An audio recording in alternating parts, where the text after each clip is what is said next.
말씀, 이 말씀에 담겨진 그리스도 예수를 들려줄 수 있는 복된 입술 허락하여 주시옵소서. 예수 그리스도의 이름으로 기도합나이다. 아멘. 오늘 오전과 오후 하나님 주신 말씀은 다윗 당시에 일어난 두 가지 사건입니다. 그렇게 유명하지 않은 사건입니다. 유명하지 않지만 그러므로 오히려 오묘하고 신비스럽게 숨겨져 있거나 담겨져 있는 우리 주 예수 그리스도의 하실 일과 그 일의 의미를 찾아볼 수 있는 정말 그 영적인 즐거움이 있는 말씀입니다. 오늘 말씀이 길기 때문에 바로 본문을 보도록 하겠습니다. 햇사람 우리야를 간음하고 우리야를 잔인하게 죽였던 다윗입니다. 우리가 잘 알고 있지요. 그래서 압살롬에게 쫓기고 죽는 슬픔까지, 거의 압살롬이 죽는 슬픔까지 겪었던 다윗의 인생을 우리가 알고 있습니다. 그리고 이제 힘든 일은 거의 끝난 줄 알았더니 시기적으로 보면 다윗의 통치 거의 말년에 가까워서 3년 동안 기근이 있었던 겁니다. 여러분 3년 기근이라는 것은 얼마나 무서운 것인지요. 한 해 기근이 있고 나니까 야곱이 곡식 사러 아들들을 애굽으로 보냈죠. 엘리야 시대 북이스라엘에 3년 반 비가 내리지 않았죠. 그건 우리 또 이제 조심해야 할 게 하나 있습니다. 기근은 비가 내리지 않아서만 기근이 있는 건 아닙니다. 여러 가지 이유가 있습니다. 그런데 엘리야 때는 비가 내리지 아니함으로 3년 반 기근이 있었고요. 그때 정말 이스라엘은 죽을 지경이었습니다. 그런데 다윗이 통치하는 유다에 3년 기근이 있었다.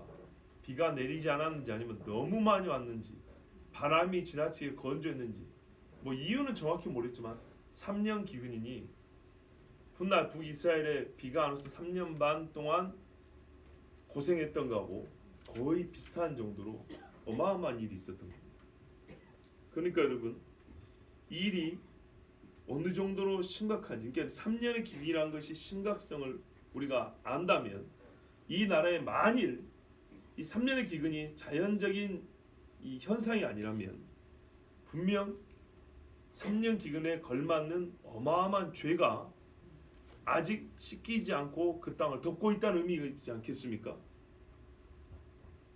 그런데 다윗은 이거를 처음에 감지하지 못했습니다. 왜냐하면 본인이 생각하는 본인에게 관계된 어려운 일들과 죄는 이미 씻었다고 생각했기 때문이고 그건 사실이었습니다.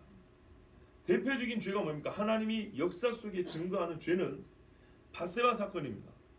그것에 대하여 다윗은 분명히 대가도 치렀고 죄 용서도 받았습니다. 그런데 말하자면 국가적으로는 그때보다 더 힘든 일이 벌어진 거예요. 그러니까 이거는 다윗의 입장에서는 죄 때문이라고 생각하기가 어려웠던 겁니다. 당대 본인도 그렇거니와 국가적으로도 크게 하나님 앞에 죄를 지을 만한 것이 보이지 않는 상황이기 때문에 얼른 이게 죄라고 생각이 어렵습니다. 자, 오늘 본문은 길기 때문에 여러분 하나하나 제가 우리 삶에 적용을 못 해드려도 여러분 지혜로우신 여러분은 빨리빨리 그때그때마다 내 삶을 한번 비춰보십시오. 말하자면 이런 거죠. 무슨 어려움이 있을 때 이미 씻겨진 죄가 있기 때문에 나는 이것이 또 하나의 죄 때문이라는 이유를 생각을 못하는 경우도 있을 수 있다는 얘기입니다. 그런데 오히려 그게 더 큰 일인 경우가 있을 수 있어요. 다윗이 3년 동안 몰랐어요. 첫 해는 뭐 그런다 치자고요. 두 번째 해가 기근이 있었으면 어떻게 됐을까? 이제는 좀 이 영적으로 민감하고 깨어있는 다윗이니까 하나님 앞에 여쭤볼 만하죠. 한 해만 하더라도 여쭤볼 만한데 이 사람이 셋째 해가 될 때까지 감을 못 잡았다는 거. 무슨 말이냐? 우리가 영적인 감이 민감하지 못한 경우는요.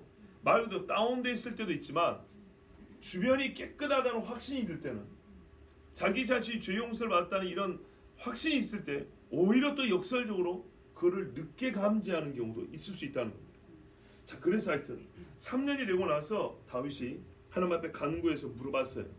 물론 이 물어봤을 때 직접 기도했겠지만 우리가 잘 알다시피 다윗 옆에는 선지자들이 있었기 때문에 갓이나 나단 같은 선지자들이 와서 일러주었을 가능성이 큽니다.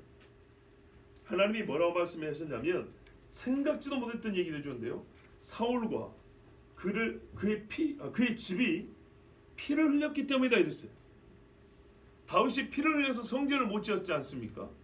그런데 이 집에 피 흘린 죄는 얼마나 크고 한데 3년 기근이에요. 와, 주여.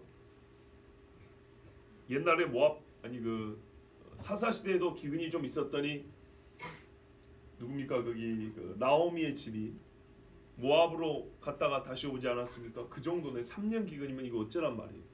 다윗은 아마 크게 놀랐을 겁니다. 왜냐하면 사울은 이스라엘 사람들을 악하게 쳐 죽였다는 이야기가 앞에 보면 별로 기록이 없어요. 하나도.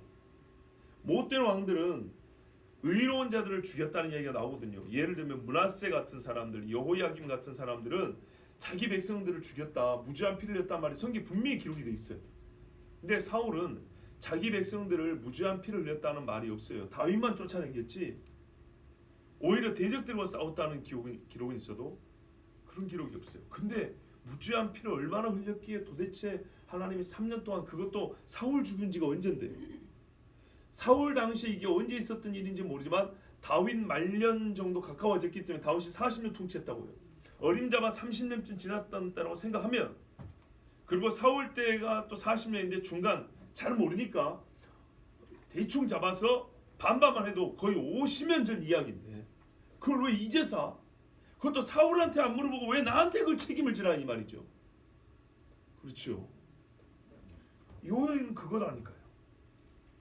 다윗에는 그래서 매우 당혹스러웠을 겁니다. 근데 하나님이 감추었던 비밀을 가르쳐줍니다. 기브온 사람을 죽였음이니라.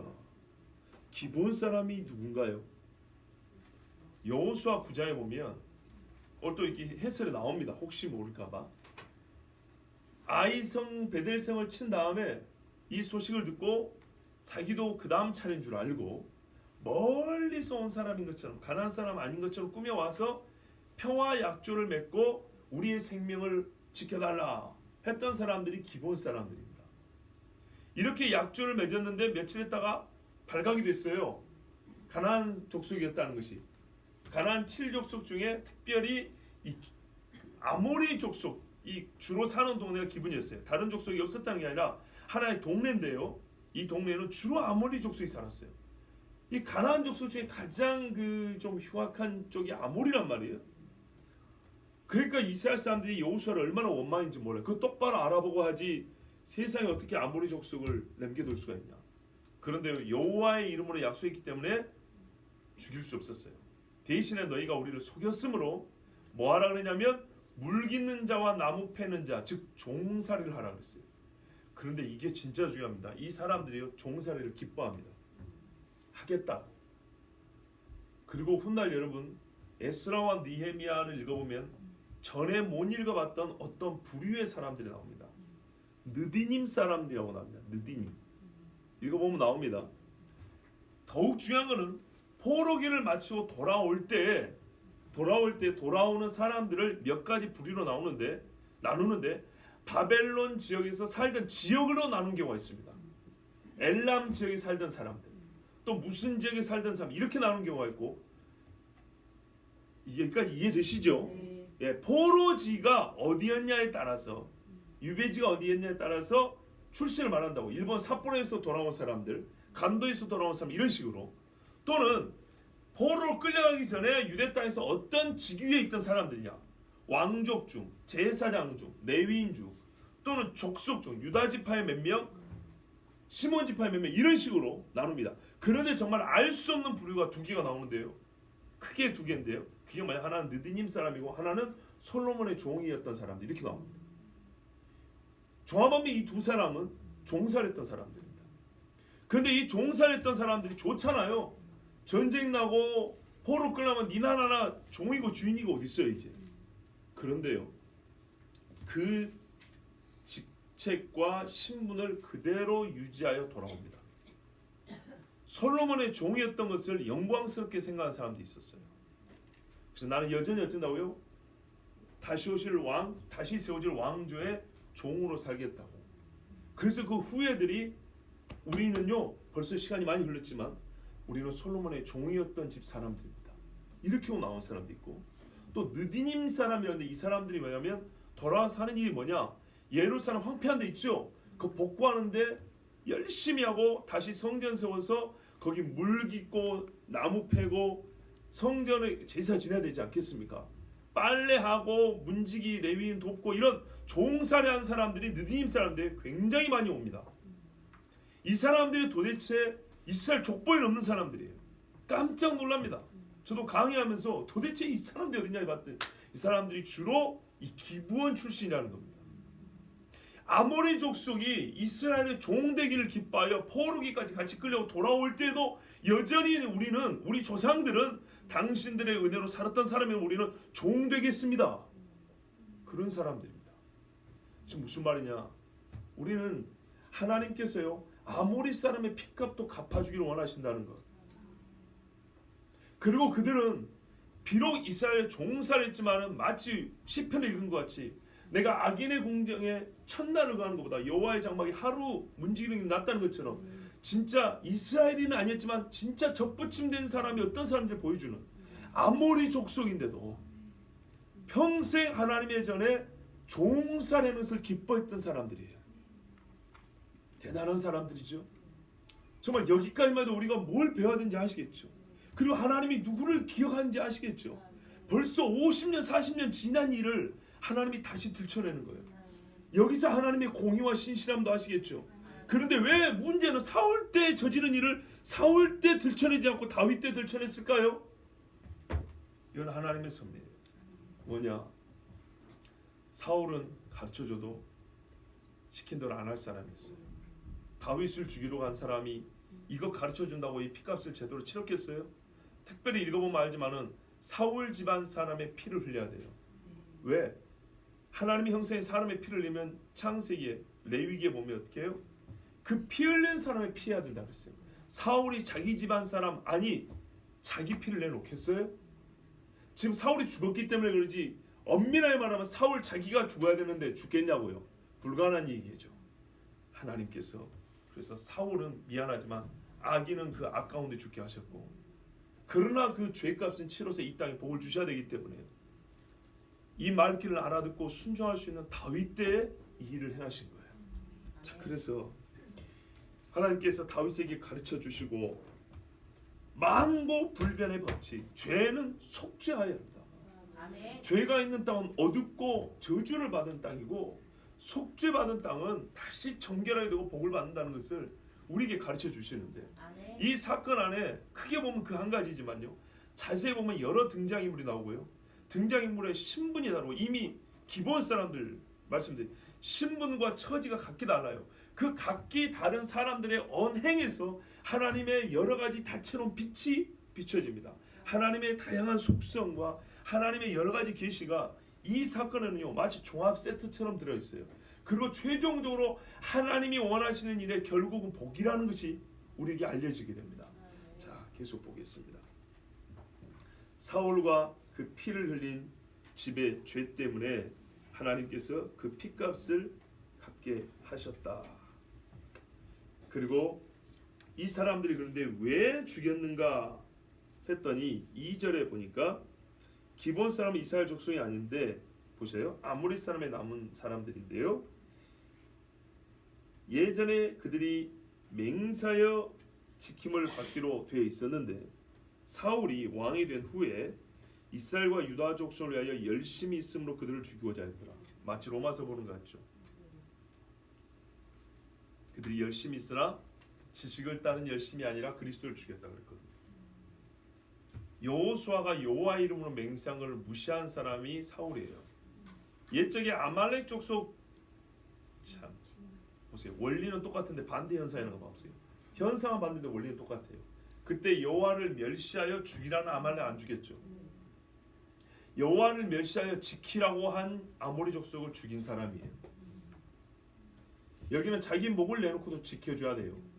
왜냐하면 하나님 앞에서 이스라엘 전체가 약속을 했기 때문에. 그래서 하나님도 그거는 바꾸지 못한다 이고 여호수아를 통해서 종삼으라고 이렇게 하신 거예요. 그리고 생명은 반드시 지켜줘야 됩니다. 그런데요 나중에 살다 보니까 어떻게 됐겠어요?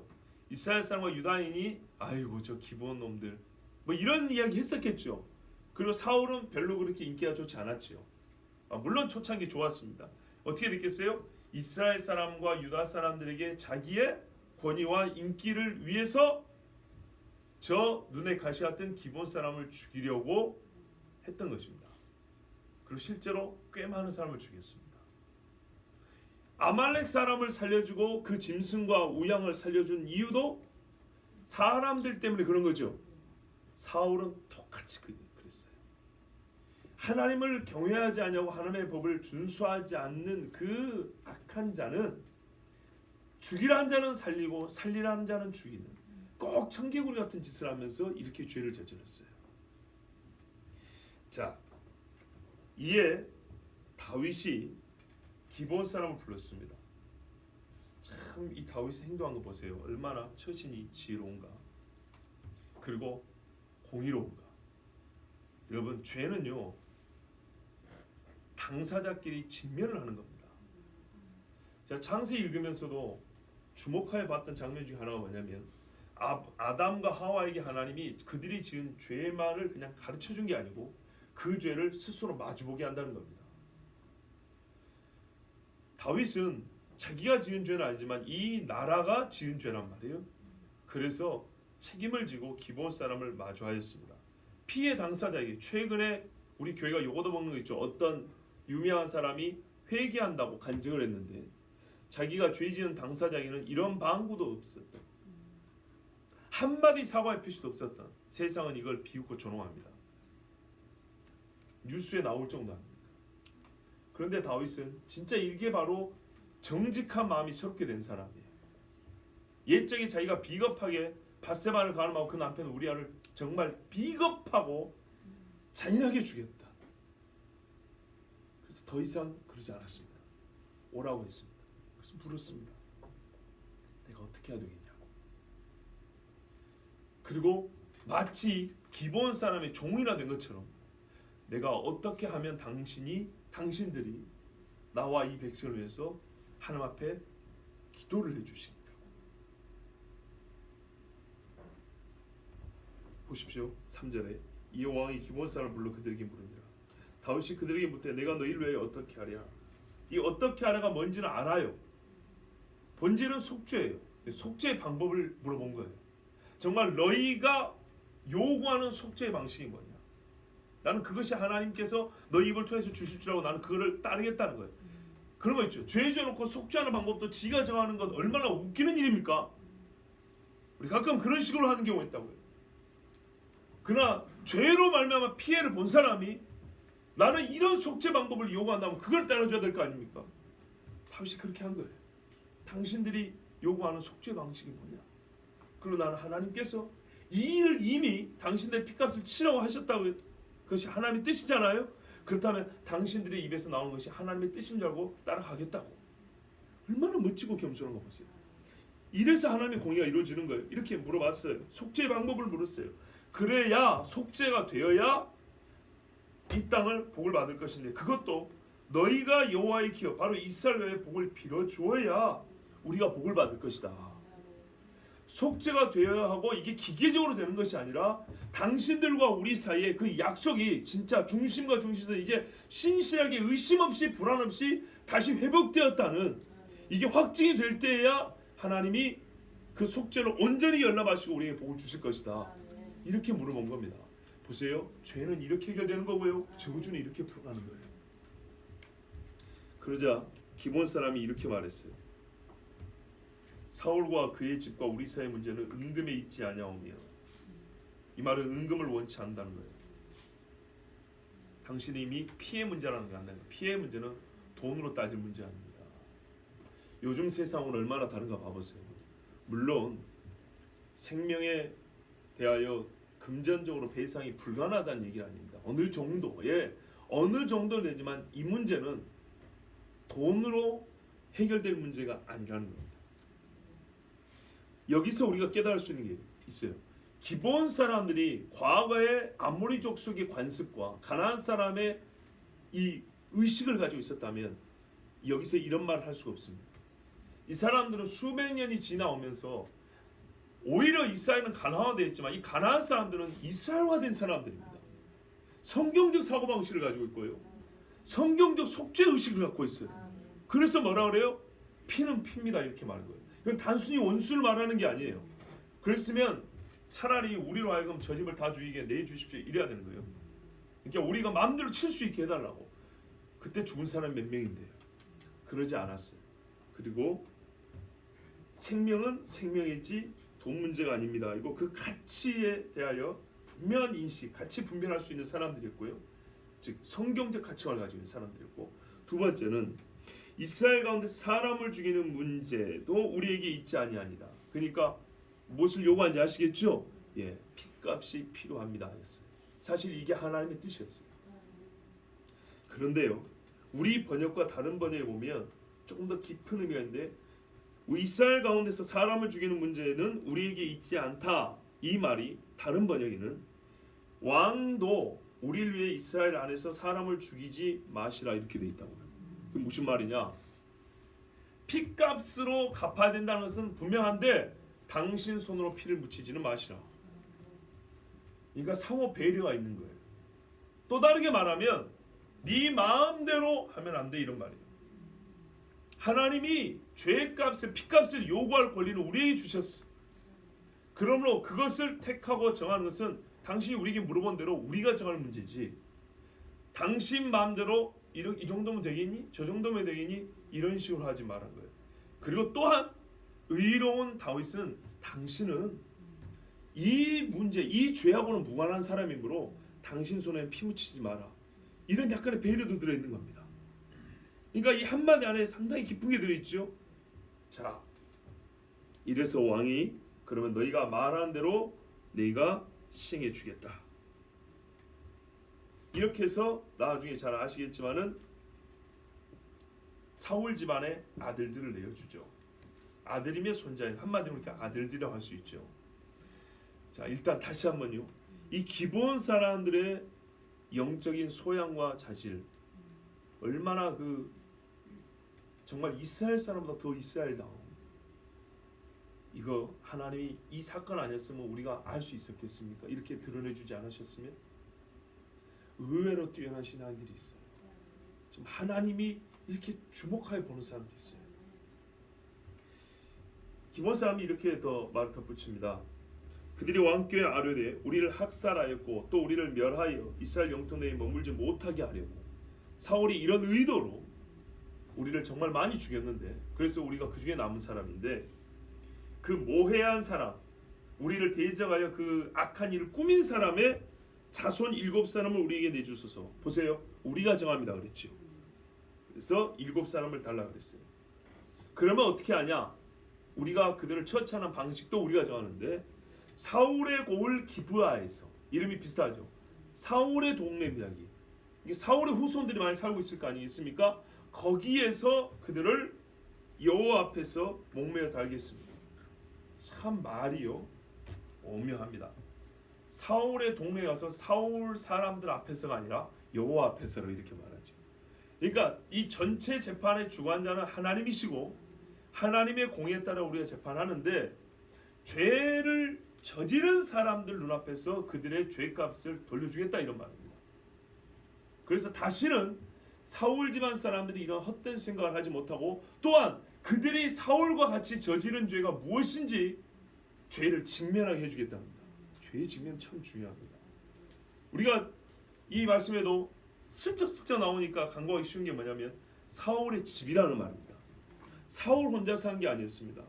사울이 이런 계획을 세울 때 보통 옛날의 왕족들은 자기 집안 사람들로 모사와 이 관료들을 삼았거든요. 다윗도 그랬어요. 사울도 그랬고요. 오후에들 아브넬은 사울의 사촌인데 군대 국방부 장관이었습니다. 다윗도 마찬가지입니다. 요압이 친척입니다. 가까운 사촌지간 정도 됩니다. 그렇기 때문에 사울이 이 피를 흘리기로 작정했을 때는 그 옆에 친척이었던 그 집안 사람들이었던 모사들이 이 일을 도왔고 계획을 세워줬던 겁니다. 명분을 마련해줬고, 그래서 그 후손들은 여전히 거기 살아 있었을 거 아닙니까? 그러니까 그들의 눈앞에서 죄를 돌려주겠다. 하나님의 공의가 무엇인지 보여주겠다는 겁니다. 자, 이게 기본 사람들의 말이었습니다. 에스겔 17장 18절 19절에 그가 이미 손을 내밀어 언약하였거늘 맹세를 업신여겨 언약을 배반하고 이 모든 일을 행하였으니 피하지 못하리라. 그러므로 나 주 여호와가 말하노라. 내가 나의 삶을 두고 맹세하노니 그가 내 맹세를 업신여기고 내 언약을 배반하였은즉 내가 그 죄를 그 머리에 돌린다. 이렇게 말씀했습니다. 하나님과 맺은 언약을 업신여긴 사람은 그 죄를 그의 머리에다가 돌려준다는 게 하나님의 약속이므로 사울 집안에게 이 핏값을 보라고 거기다 달아놓겠다는 겁니다. 그래서 이제 다윗이 7 아들을 내어줘야 되는데 여기 보시면 그 다음 절에 여호와를 두고 맹세한 것이 또 있어요. 자, 여기서 또 반복되는 게 여호와 이름으로 맹세한 겁니다. 맹세는 무조건 지켜야 되죠. 사울 집안 사람들을 내줘야 되기 때문에 가장 가까운 사람 직계자수를 내줘야 되겠죠. 일단 아들들부터 내줘야 되겠고, 손자를 내놓는다면 외손자가 아니라 친손자를 내놔야 되겠죠. 그런데 제일 먼저 내줘야 될 사람이 이 요나단, 큰아들 요나단의 아들 무비보셋이었어요. 적자란 말이에요. 그런데 다윗이 요나단과 맺은 언약이 있었어요. 네가 왕이 되면 내 자손들을 불쌍히 여기고 지켜달라. 다윗이 생명을 보고 약속했기 때문에 무비보셋은 아꼈다는 얘기입니다.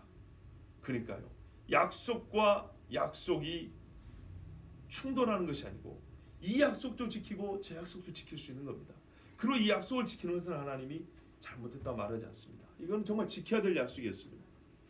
그래서 다윗이 누구를 내주냐면 아야의 딸 리스바에서 난 자 알모니와 무비보셋이라는 사람, 동명이인입니다. 이 두 사람을 내줬는데, 리스바는 사울의 첩입니다. 첩이 낳은 2 아들입니다. 어쨌거나 사울의 아들입니다. 그 다음에 메랍이라고 사울의 큰딸이 시집을 가서 낳은 5 아들이 있습니다. 와, 이 집은 진짜 몰살입니다. 그런데 혹시 여러분 갖고 있는 성경에 메랍이 낳은 아들이라고 되지 않고 미갈의 아들인 것처럼 나와 있는 경우 있죠. 그렇죠? 미갈은 사울의 둘째 딸이고 다윗의 부인인 여자입니다. 자, 여러분 집중해서 보세요. 집중해서 들으면 하나를 더 은혜를 받을 수 있습니다. 다시요. 7명을 내줬는데 2은 첩의 아들이고 5은 딸의 아들입니다. 이게 외손자입니다. 외손자인데 우리 번역에는 큰 딸의 외손자 5명이라고 되어 있다고요. 그런데 여러분 중에 킹제임스 번역을 갖고 계신 분은 작은 딸의 외손자 5이 이렇게 나와 있다고요. 그렇게 되어 있죠? 그러면 어느 성경이 맞을까요? 뒤에 게 맞아요? 그렇지는 않습니다. 왜냐하면 그럼 남편 누군지를 알 수 있는 방법은 남편도 있잖아요. 보세요. 무홀라 사람 바르실레 아들 아딘에 이렇게 돼 있거든요. 그렇죠? 예. 성경에 이제 뒤에 보면은 앞에 사무엘상 보면 메랍은 실제 이 남자하고 결혼했습니다. 미갈은 다윗하고 결혼했죠. 근데 다윗하고 나중에 다윗에게서 사울이 뺏어갖고 다른 남자한테 줘버렸죠. 오늘 오후에 볼 말씀인데 그 남자 이름은 발디엘입니다. 그러니까 이 5 아들은 메랍의 아들이 맞아요. 그러면 왜 미갈이라고 번역을 했을까요? 제가 원문도 찾아보니까 미갈로 돼 있더라고요. 미칼 이렇게 돼 있더라고요. 근데 우리는 이름만 보니까 그래요. 메랍의 낳은 자라고 돼 있고요. 우리 번역 그죠? 근데 미갈이 나온 번역은 뭐냐면 미갈이 키운 자라고 돼 있어요. 언니 아들 키웠다 이런 말입니다. 그러니까 메랍이 일찍 죽었는지 어떤 일이 있었는지 모르는데 언니가 이 집에 시집 가가지고 형부랑 낳은 아들 5이 있는데 미갈은 자식도 없었고 다윗하고 헤어져 있었잖아요. 그래서 언니의 5 아들을 거의 자기 아들처럼 키웠다 이런 말입니다. 그래서 성경 꼼꼼히 봐야 돼요. 메랍의 낳은 자요 미갈의 키운 자 이렇게 돼 있다고요. 미갈이 낳았다고 이렇게 안 돼 있어요. 하나님 말씀 정확하고 재밌죠. 재밌어요. 자, 이 5명이었습니다. 이 5명을 넘겼더니 어떻게 했냐? 기본 사람들이 기브아라고 하는 사울의 동네에 데려가서 산에서 매달랐어요. 그 들판에 매달은 게 아니고 산등성에 매다니까 모든 사람들이 다 봤겠죠. 예, 보라고 매달아 놓은 거예요. 나무에 달린 자는 여호와께 저주를 받은 자. 그래서 이렇게 죽였어요.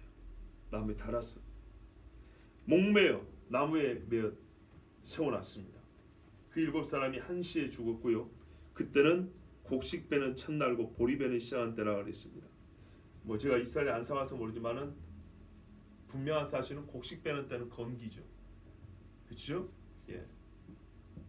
이때에 곡식 베는 사람들이 다 볼 수 있었어요. 아마 눈물을 흘리면서 곡식을 뱄을 겁니다. 아니면 두려워 떨면서 곡식을 뱄을 겁니다. 보세요. 이게 얼마나 역설인가? 곡식이란 건 복인데요. 안 그래도 기근 중에 한 톨의 곡식이 얼마나 아깝습니까? 귀하잖아요. 그죠? 이거는 내 생명과 같은 거죠. 그런데요. 이거보다 더 중요한 게 뭐예요? 사람의 생명을 잃었어요. 피 흘린 죄 때문에. 이 많은 곡식이 있어도 뭐 할 거예요? 그 집안의 자식이 7명이나 몸에 다 달라져 있는데 뭐가 중요한지 깨달을까요? 못 깨달을까요? 깨달을 수 있겠죠? 근데 중요한 일이 하나 일어났어요. 그 두 사람, 즉 사울의 첩이 나온 두 아들이 있죠. 그 첩이 왔어요. 첩이 이 여자가 인생이 얼마나 우리 한국식으로 기구하고 진짜 불쌍하냐면요. 나이 먹은 사울의 첩이 돼가지고 아들 둘이 낳았는데 사울이 전쟁에서 죽었잖아요. 사울의 군대 장관인 아브넬이라는 사람이 있죠. 사촌. 아브넬이 이 여자를 겁탈을 합니다. 얼마나 우리 인간적으로 생각할 때 인간적으로 이건 진짜 너무 불쌍한 여자예요. 그리고 아들 둘이 낳았는데 과부로 키우려니 얼마나 힘들어요. 신하였던 사람한테 겁탈을 당하고 이 애들 둘이 키우는데 어느 정도 키워놨더니 이 아들이 어떻게 해요? 목매달아 죽어가지고 새까맣게 말라가는 거예요. 여러분 같으면 정상적으로 살 수 있겠어요? 근데 이 여자가요 이거보다 더 괴로운 게 하나 있었어요. 하나님이 이것도 보여줍니다. 잘 보세요. 하나님이 기본사랑 보여주죠. 사울의 첩이 뭐라고. 이 첩의 행적을 기록해 놓으신 하나님이에요. 나는 그래서 이 말씀을 공의로 시작했지만 갈수록요 뭔가 막 열기가 느껴져요. 진짜 하나님의 그 따뜻하고 뜨거운 사랑이 곳곳에서 느껴져요. 한 사람 한 사람의 슬픔과 괴로움과 그들의 신실함을 다 보여주시는 하나님이 나는 막 곳곳에서 하나님이 보여요. 이 여인이 말입니다. 10절을 보세요. 굵은 배를 가져다가 자기를 위해 바위 위에 펴놓고 곡식 빼기 시작할 때부터 하늘에서 비가 시체에 쏟아지니까 그러니까 우기가 다시 될 때까지. 이 말이 무슨 말이냐면 나무에 달린 자는 저주받은 자잖아요. 아무도 그 시신에 손 안 대는 거예요. 같은 집안 사람들인데. 손대면 옛날에 내가 사람 죽였다는 거 시인하는 것 같아. 그거 아니더라도 나무에 달린 자 자기들이 옛날에 피 흘린 죄가 있는 주제에 그래도 나무 달린 자에게는 손 못 댄다고. 저들과 나는 다르다고. 혹시나 누가 오해할 거 부정 탔다고 할까봐 시신을 장례를 안 치러준 거예요. 거기다 죄값으로 치겠잖아요. 혹시 국가에서 또 뭐라 할까봐 손을 못 댄 거예요. 그런데 이때요. 여인이 바위에다가 얼마나 찹습니까? 여러분 생각해 보세요. 그 바위에다가 자리 하나 깔고 천막을 친 것도 아니에요. 자리 하나 깔아놓고 비가 떨어질 때까지 짧으면 한 서너 달씩 길면 6개월 아닙니까? 일단 길게 잡아보죠. 한 6개월 동안 여기서 자기가 밥에 먹어가면서 먼지를 뒤집어 쓰면서 여자 혼자서 젊은 여자도 아니에요. 중년의 할머니 아니면 아줌마 같은 분이에요. 한 어림잡아 50대쯤 되다 치자고요. 우리가 정확히 모르니까 그 정도 된다 하자고요. 이런 분이 거기서 뼈만 앙상하게 얼마나 마음고생이며 육신의 고통이 크겠습니까? 자리 하나 펴놓고 거기서 낮에는 공중에 새가 시체하지 못하게 하고 밤에는 들짐승이 범하지 못한다. 밤에는 위험해서 본인도 죽어요. 잘못하면. 그럼 어떻게 지켰을까요? 불을 피워놨겠죠.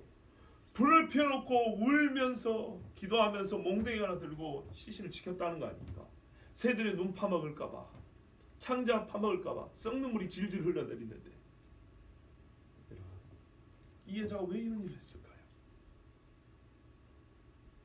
이 주목해봐야 돼. 왜 이런 일을 했을까요? 오늘 이 사건의 핵심입니다. 물어볼게요. 이 7명이 자기 죄로 죽었습니까? 누구 죄로 죽었습니까? 사무엘의 죄로 죽었죠. 한마디로 말하면 사울의 죄로 죽었죠. 자기 앞전 시대 사람의 죄로 죽었습니다. 그런데요, 앞전 사람이라고 해서 사울만 가리키면 곤란합니다. 사울 시대에 이스라엘이 범한 죄로 죽었습니다. 그래서 그 나라가 지금 하나님 앞에 벌을 받고 있습니다. 그러면 이들의 죽음으로 최종적으로 얻는 게 뭐라고요? 속죄라고요. 속죄인데 이들은 죄를 지은 당사자는 아니에요. 죄를 지은 당사자는 아닌데 이들의 죽음으로 이스라엘의 속죄를 얻어요. 그런데 이들의 출신이 뭐냐니까 왕족이에요. 왕자들이라고 말하자면 뭔가 좀 가까워집니까? 왕자들인데 이 나라의 죄를 속죄하여 무죄한 자들이 대신 죽었다고요. 그런데 이 백성은 하는 말이 이 죄인들을 보라 이런다고요.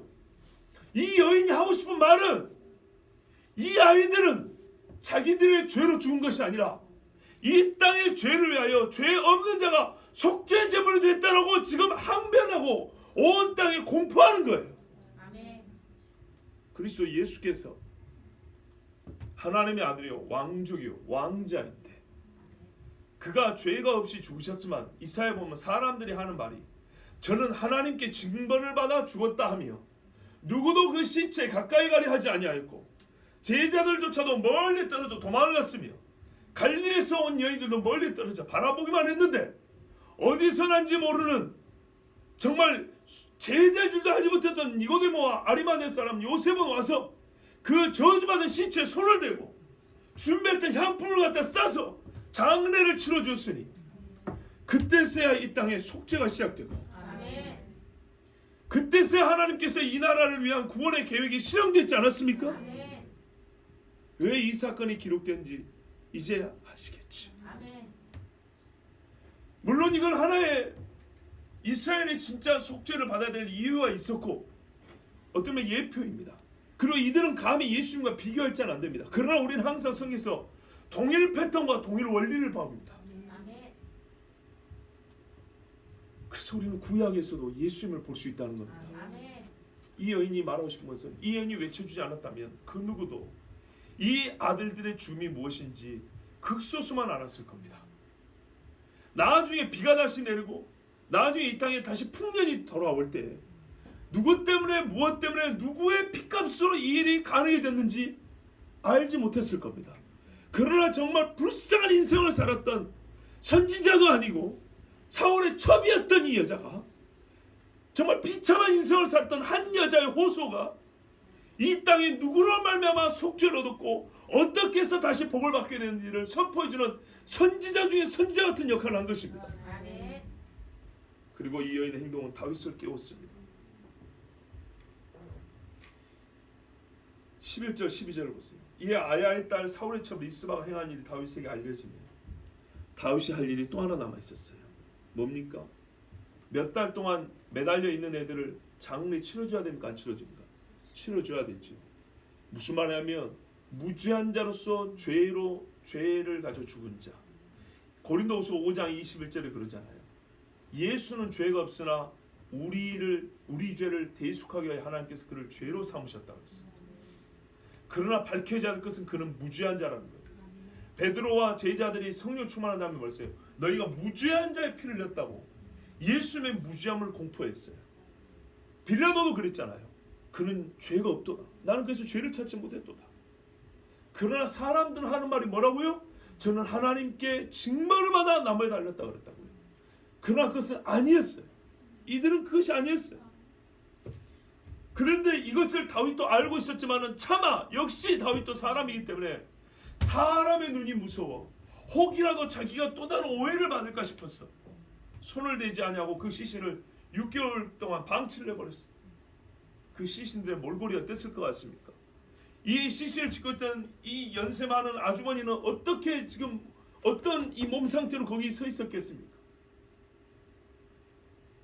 다윗이 가서 혼자 갔다는 뜻은 아니죠. 수용원들이 있었을 것이고 부하들과 같이 갔겠죠.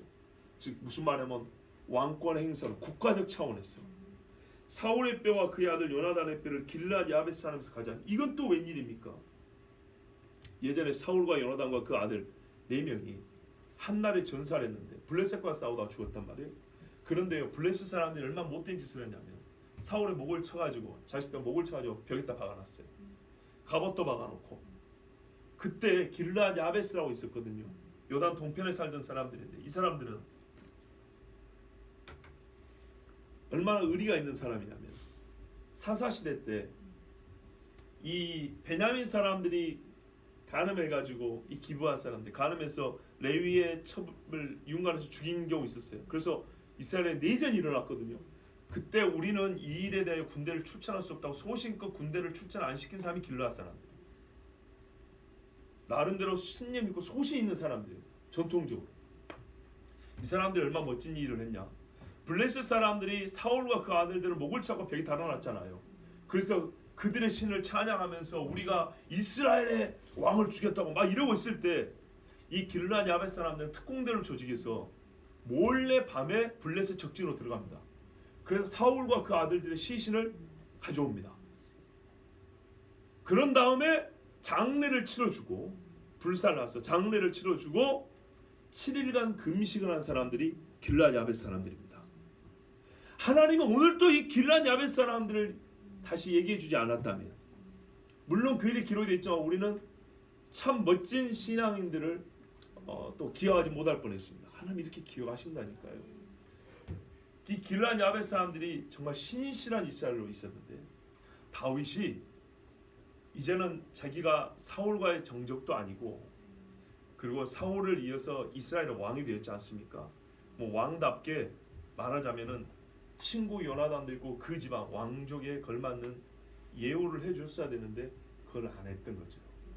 근데 이때 이게 중요합니다. 사울과 요나단의 뼈를 길르앗 야벳에서 가져와서 말하자면 이 뼈를 가져와서 국가적 차원에서 장례를 치러준다는 것은 사울 집에 대한 죄가 해결되었으며 동시에 그들의 명예를 다시 세워주는 거예요. 그 집안, 물론 죽은 사람은 상관없어요. 그 남아있는 사람들에게 길이 그래도 사울과 그 집안에 대한 왕족으로서의 영예를 되찾아 준 거잖아요. 자, 이와 동시에 나무에 매달린 사람들의 시신을 걷어다 같이 장례를 치러줍니다. 어떤 의미인지 아시겠죠? 요나단은 죄로 죽은 게 아니었어요. 요나단의 장례와 함께 나무에 달린 사람들은 같이 장례를 치러줬을 때 이제 국가적 차원의 선포가 이루어진 거죠. 이 사람들의 죽음은 사실상 그들이 죄를 지어서 죽었다기보다는 그 조상 사울의 죄로 말미암았는데 나는 이들의 죄가 이제 다 해소되었음을, 하나님 앞에서 속죄되었음을, 그리고 이들이 요나단과 같이 영예로운 사람들이었음을, 그것을 국가적 차원에서 공표를 해줄 때 이스라엘 모든 사람은 의와 죄에 대하여 추호의 오해나 왜곡된 인식이 없이 이제 모든 사건을 명명백백하게 바르게 이해했을 것이고, 즉 사울의 일과 이 사울의 일이 어떻게 해소되고 해결됐는지, 하나님은 이 죄값을 어떻게 받으셨는지에 대하여 다윗의 마지막 이 장례 치러짐을 통하여서 이스라엘 사람들은 온전하게 치우침도 없고 부족함도 없이 깨닫게 됐을 거라 이 말입니다. 이렇게 일이 해결되는 겁니다. 그런 다음에 이게 이제 13절에서 14절까지 보시면 베냐민 땅, 즉 사울의 동네죠. 역시 셀라에서 그의 아버지 기스의 묘에 장사하되 모두 왕의 명령을 따라 행하니라. 이 모든 옛적의 사울과 요나단의 뼈도 가져오고 나무에 달려 죽은 사람의 뼈도 거의 뼈밖에 안 남았겠죠. 이제 가져와서 여인이 지켜도 밤에 짐승이 와서 뜯어먹지 그거 어떻게 안 뜯어먹겠어요. 이래가지고 이 사람들 다 묻어주고 이 일이 다 마무리된 후에야 보세요. 하나님께서 그 땅을 위한 기도를 들으십니다. 그랬다고 해서 자동으로 된 게 아니에요. 이제 기브온 사람들과 이스라엘 하나님, 우리가 피 흘린 죄를 갚았습니다. 하나님이 말씀하신 그 방식대로 그 공의의 분량에 맞게 우리는 속죄하였습니다. 흠양하시고 만족하시면 이제 우리의 기도를 들어주십시오 할 때 하나님께서 받았다고. 예수께서 십자가에 죽으신 후에 뭐라고요? 그 피를 가지고 성소에 들어갈 때 육신으로 보이는 지성소의 휘장이 찢어졌다는 거예요. 그게 무슨 의미라고요? 받았다고. 내가 이 피값을 받았다. 그런 말을 했죠. 예, 그래서 하나님이 받았다고 응답하시며 그 땅에 기근을 이제 끝내시고 풍요와 복을 주시기 시작했어요. 하나님이 진정 원하시는 게 뭘까요?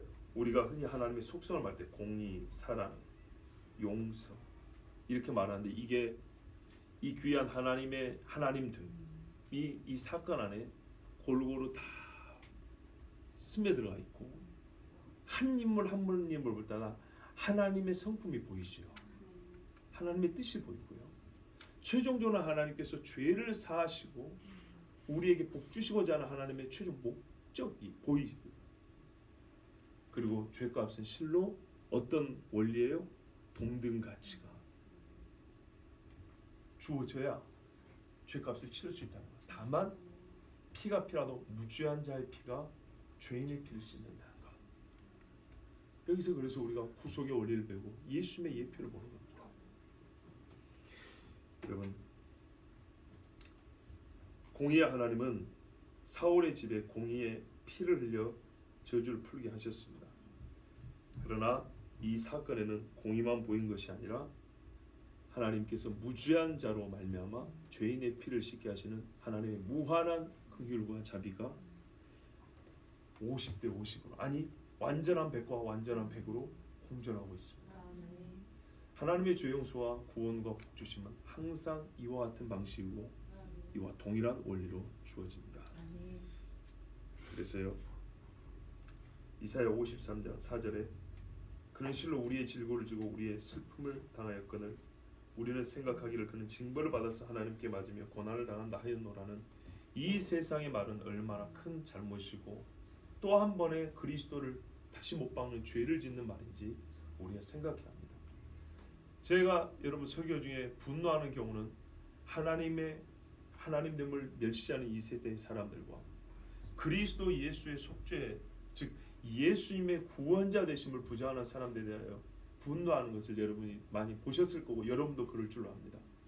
이처럼 구약에도 어떻게 보면 매우 희미하게 나타납니다. 신약이 예수를 만나고 날 때 다시 보면 보이는 예수님의 희미한 그림자입니다. 히브리서 말하는 대로 그림자와 예표입니다. 그런데도 이 그림자와 예표만 보고도 우리는 얼마나 은혜가 되는지 모릅니다. 그리고 이 그림자와 예표가 이 한 군데만 있는 게 아닙니다. 성경 전체에 퍼져 있습니다. 그러나 눈이 감기고 마음이 완악한 사람들은 어떤 성경을 봐도 하나님의 구원의 원리를 깨닫지를 못하고 찾아내지를 못해서 성경을 연구하나 구원을 얻지 못하는 자들이 있습니다. 하나님이 또한 그 길을 가르쳐주고 열어줘도 다윗같이 물어보지 아니하고 하나님의 사인을 외면하는 사람들이 있습니다. 얼마나 안타깝습니다. 여러분 이제 우리가 해야 할 것은 먼저 하나님께서 이렇게 우리가 그냥 모르고 넘어갔으면 계속 저주 아래 있을 흑암 속에 있을 우리를 불쌍히 계시고 빛으로 임하여 주셔서 우리를 구원하여 주심에 감사하고 아멘. 또한 그 구원하여 주시는 하나님의 속성과 원리와 방식을 통해서 하나님이 어떤 분인가를 하나님 아는 지식을 더하고 아멘. 그래서 하나님을 왜곡하고 멸시하고 틀리게 말하는 이 마귀의 유혹과 괴계에 넘어가지 않게 해주시면 감사하고 아멘. 그리고 결국에는 우리에게 복 주시며 생명을 허락하신 하나님께 더욱 감사하는 우리 모두 되기를 바랍니다. 아멘. 사실 여러분 이 설교는 2014년 7월 18일 금요 기도회 때 설교했었습니다. 그때는 이들의 대속의 죽음에 관하여 집중하지 않았었고 우리 교회가 하나님 앞에 회개해야 된다는 것을 강조한 설교였어요. 그런데 하나님께서 이 근래에 다시 감동을 주셨습니다. 다시 설교하라고. 다시 설교하러 할 때 똑같이 설교할 수는 없잖아요. 다시 설교하는 이유는 놓친 게 있다거나 아니면은 더 캐야 될 보석이 있다는 뜻입니다. 그래서 다시 보았더니 그때도 언급을 안 한 건 아니었으나 확인해 보니 진짜 중요한 것을 살짝 비껴간 것을 알게 됐습니다. 그게 바로 예수님을 읽어냈어야 되는데 아멘. 하나님의 이 모든 성품이 단순히 공의, 악한 자도 공의로운 게 있다라는 것을 하나님이 가르쳐준 것뿐만 아니라 공의를 행하라는 이 최초의 요구 안에 공의를 행하는 이 과정 안에는 하나님의 긍휼과 약속과 신실하심과 기억해 주심과 인자와 모든 하나님의 하나님 되심이 각 인물과 그 과정 속에 곳곳에 배어 있더라는 거예요. 그래서 이 사건을 보고 최종 결론이 뭐냐면 하나님이 모든 곳에서 보인다는 거예요. 하나님이 전체로서 보인다는 거예요. 그래서 저는요, 사실 좀 결론을 길게 써갖고 준비를 했는데 시간 관계상 이 한마디로 그냥 결론을 맺고 싶습니다. 이 말씀을 읽고 지금까지 여러분이 지금 전해드린 것처럼 많은 걸 깨달았는데 이 깨달은 것들을 지금 한마디로 하나님 앞에 돌려드리고 싶습니다. 그때 저는 이런 고백이 나왔습니다. 하나님, 한 여인의 슬픔과 눈물이 있었고 기근으로 고생한 사람이 있긴 했지만 이 모든 일을 이루신 하나님, 이 일 전체는요 너무나 아름답습니다. 하나님이 행하신 일이 참 아름답습니다. 저는 이렇게 고백할 수밖에 없었습니다. 여러분도 동일한 은혜가 있을 줄 믿습니다. 기도하겠습니다.